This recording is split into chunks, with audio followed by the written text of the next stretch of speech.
WhatsApp not working for you? Here is the fix. Click on Start menu.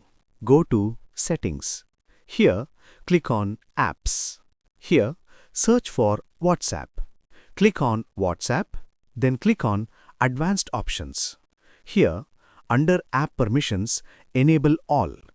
If it's still not working, click on Terminate to terminate app processes. If it's still not working, click on Reset to reset WhatsApp. If it's still not working, finally, uninstall WhatsApp from your system. Once uninstall completed, reinstall it from Microsoft Store. And you can see that WhatsApp opened without any error. That's it.